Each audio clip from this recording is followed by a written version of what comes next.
दोस्तों टाटा स्टील की बात करें तो यहाँ पे कंपनी ने अपने क्वार्टर फोर की रिजल्ट का डेट का ऐलान कर दिया है। साथ में डिविडेंड देने की यहाँ पे ऐलान किए। इसके अलावा जो सबसे बड़ी बात है कि यहाँ पे कंपनी की तरफ से देख सकते हो कि कुछ लेटेस्ट अपडेट दी गई है, एक्सचेंज पे जानकारी दी गई है। ये इंस्टीट्यूशनल इन्वेस्टर मीटिंग को लेकर है, जिसको समझने की कोशिश करेंगे इस वीडियो के माध्यम से। इसके अलावा अगर आप देखें तो क्वार्टर फोर का प्रीव्यू हमारे सामने आ चुका है। कैसा रिजल्ट रह सकता है, क्या बिल्कुल वैसा रिजल्ट रहेगा या उसमें कुछ फ़र्क होगा? क्योंकि प्रीव्यू में अगर आप देखें तो जो एस्टीमेट लगाया गया वो बहुत ही बेहतर है। अगर ऐसा ही रिजल्ट रहेगा तो यहाँ पे एक अच्छी तेज़ी की हम कल्पना कर सकें। तो इस समय बाज़ार में ज़बरदस्त गिरावट का माहौल है। इंडिया और पाकिस्तान के बीच में युद्ध के हालात बने हुए हैं। यहाँ पे लगातार आप देख सकते हो कि बॉर्डर पे गोलीबारी भी हो रही है और आप इंडिया की जो एक्शन है वो बहुत ज़बरदस्त है पाकिस्तान के ऊपर। और ऐसे में बाज़ार भी थोड़ा सा नरम दिखाई दे रहा है। पाकिस्तान का स्टॉक मार्केट तो आप देख ही सकते हो कि बहुत बुरे दौर से गुजरा है, लेकिन इंडिया के बाज़ार में भी काफ़ी अच्छी पिछले दिनों तेज़ी बनी, जब प्रॉफिट बुकिंग हावी हो रही है, इस वजह से दबाव बिकवाली का बना है। ऐसे में क्या है आगे की संभावना, उसको समझेंगे इस वीडियो के माध्यम से। लेकिन फ्रेंड्स, उससे पहले अगर आप पहली बार हमारे चैनल पे आए तो चैनल को सब्सक्राइब कर दीजिए, एक बेल आइकॉन दबा दीजिए ताकि जब भी नया वीडियो बने पहला नोटिफिकेशन आपको मिले। वीडियो पसंद आए तो लाइक से ज़रूर कीजिए। चलो फ्रेंड्स, वीडियो स्टार्ट करते हैं। मैं हूँ आपका दोस्त एस बी दवे और हमारे अपने चैनल ऑनलाइन कमाई में आपका बहुत बहुत स्वागत है।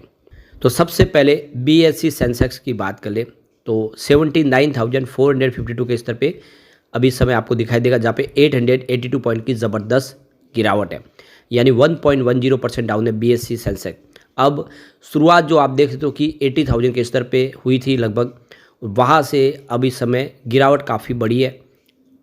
पर एक बात का आपको ये ध्यान रखना चाहिए कि बाज़ार की जो ओपनिंग हुई थी वो इससे भी भयंकर तरीके से हुई थी कि 1100-1200 पॉइंट की गिरावट के साथ वहाँ से बाज़ार रिकवर भी हुआ है। तो ऐसे में कुछ उम्मीद तो बन रही है कि बाज़ार रिकवर कर जाएगा।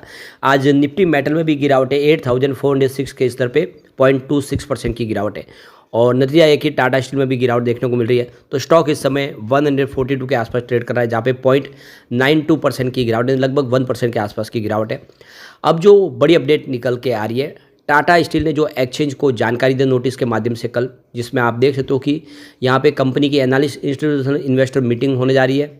और ये देख सकते हो कि 13 मई 2025 को होगी, क्वार्टर फोर के रिजल्ट को लेकर अर्निंग डिस्कस करने के लिए। तो अपने जितने भी इन्वेस्टर हैं, इंस्टीट्यूशनल इन्वेस्टर हैं, उन सबके साथ में कंपनी का जो मैनेजमेंट है अपने रिजल्ट को डिस्कस करेगा।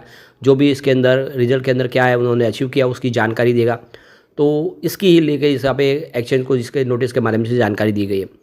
अब यहाँ पे देख सकते हो कि क्वार्टर फोर की रिजल्ट की डेट और डिविडेंड की संभावना बन चुकी है। तो देखो कि टाटा स्टील ने, आप देख सकते हो कि अपने रिजल्ट के लिए डेट का ऐलान कर दिया। अगले सप्ताह इसका रिजल्ट हमारे सामने होने वाला है। तो टाटा स्टील के जो CEO है टीवी नरेंद्र, उनका कहना है कि जो इस समय ग्लोबल स्टील इंडस्ट्री जो वो स्ट्रगल कर रही है, चाइना एग्रेसिव प्राइजिंग की वजह से वो लगातार प्राइस तोड़ रहे।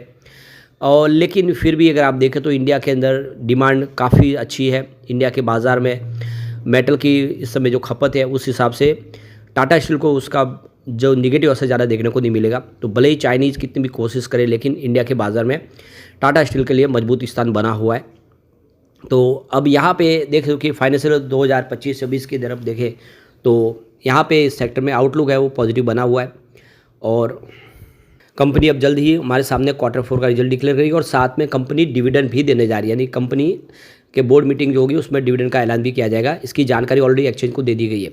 तो टाटा स्टील की यहाँ पे बोर्ड मीटिंग है वो 12 मई 2025 को होगी और इसके दौरान कंपनी क्वार्टर फोर का रिजल्ट और पूरे साल का रिजल्ट डिक्लेयर करेगी और साथ में डिविडेंड का ऐलान भी करेगी। तो इसके एक दिन के बाद अर्निंग कॉल होगी, ये आपको ध्यान रखना है। तो बोर्ड मीटिंग के बाद में यहाँ पे देख सकते हो कि इन्वेस्टर की जो इंस्टीट्यूशनल मीटिंग है वो 13 मई को रखी गई है, एक दिन के बाद। और आपको इसमें लाइव यूट्यूब चैनल पे भी इसको देख सकते हैं। पूरा जो टोटल यहाँ पे रिजल्ट की जो संभावना है, किस तरह से रिजल्ट है, वो सारी जानकारी मिलेगी। तो आप लाइव देख सकते हो। 2 बजे से लेके 3:30 बजे का टाइम दिया गया है, जिसमें यहाँ पे कंपनी की ये टाटा स्टील की वेबसाइट पे जाके भी आप देख सकते हो और यूट्यूब के माध्यम से भी आप इसको रिजल्ट को अच्छे से समझ सकते हो। तो इसकी जानकारी ऑलरेडी एक्सचेंज को दे दी गई है। साथ में यहाँ पे कंपनी ने अपनी ट्रेडिंग विंडो जो क्लोज की गई है 25 मार्च 2025 से, उसको लेकर भी कहा है कि जो रिजल्ट डिक्लेयर होगा उसके 48 घंटे के बाद ट्रेडिंग विंडो खुल जाएगी। यानी आप देख सकते हो कि अगर रिजल्ट 12 तारीख को आने जा रहा है तो 14 तारीख के बाद में ट्रेडिंग विंडो खुल जाएगी। और जो भी सेबी के रूल्स कहते हैं जिनकी ट्रेडिंग विंडो को क्लोज किया गया है, जिसमें बोर्ड के मेंबर्स है, प्रमोटर ग्रुप से है और एम्प्लॉयज़ है, उन सबको मौका मिलेगा अपनी ट्रेडिंग करने का, वो शेयर ले बेच कर पाएंगे। अब यहाँ पे अगर हम बात करें Q3 की, तो जो टाटा स्टील का जो कंसोलिडेटेड रेवेन्यू था वो 53,648 करोड़ के आसपास था, जिसमें देख सकते हो कि ईयर ऑन बेसिस पे 3% की गिरावट हुई थी। और कंपनी का एबिटाडा 5,994 करोड़ के आसपास था, और जो पिछले एक साल पहले अगर आप देखें तो 6,334 करोड़ के आसपास था। तो ये एबिटाडा कम हुआ है। अब यहाँ पे जो steel production net profit decline हुआ 36% है ईयर ऑन बेसिस पे, जो 327 करोड़ के आसपास है, जबकि पिछले एक साल पहले ये 513 करोड़ के आसपास था। अब यहाँ पे टाटा स्टील के रिजल्ट को लेकर प्रीव्यू जारी किया गया है, देख सकते हो कि ब्रोकरेज फर्म की तरफ से। तो यहाँ पे टाटा स्टील इस बार काफ़ी बेहतर रिजल्ट दे सकता है Q4 में, ऐसा एनालिस्टों का मानना है। तो ये देख सकते हो इस बार जो कंपनी का प्रदर्शन है बहुत ही बेहतर रह सकता है, और यहाँ पे देख सकते हो कि बॉटम लाइन से ट्रिपल हो सकता है इनका यहाँ पे परफॉर्मेंस, यानी 1,167 करोड़ तक जा सकता है।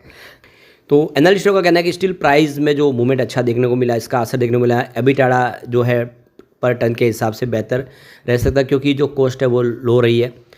तो यहाँ पे जो अंदाज़ा लगाया गया Q4 को लेकर, जिसमें आप देखिए जो रिवेन्यू है उसमें 7.6% की जंप देखने को मिल सकती है, जो 57,289 करोड़ के आसपास रह सकता है, जो पिछले एक साल पहले 53,231 करोड़ के आसपास था। एबिटाडा की बात करें उसमें 12% की वृद्धि देखने को मिल सकती है, जो 6,615 करोड़ के आसपास रह सकता है, जो पिछले एक साल पहले 5,904 करोड़ के आसपास था। मार्जिन 11.5% के आसपास रह सकता है, जो पिछले एक साल पहले 11.1% के आसपास था। नेट प्रॉफिट मार्जिन की बात करें इसमें 2.8 टाइम्स की ज़बरदस्त जंप देखने को मिल सकती है, जो 1,167 करोड़ तक पहुंच सकता है, जबकि पिछले एक साल पहले 415 करोड़ के आसपास था।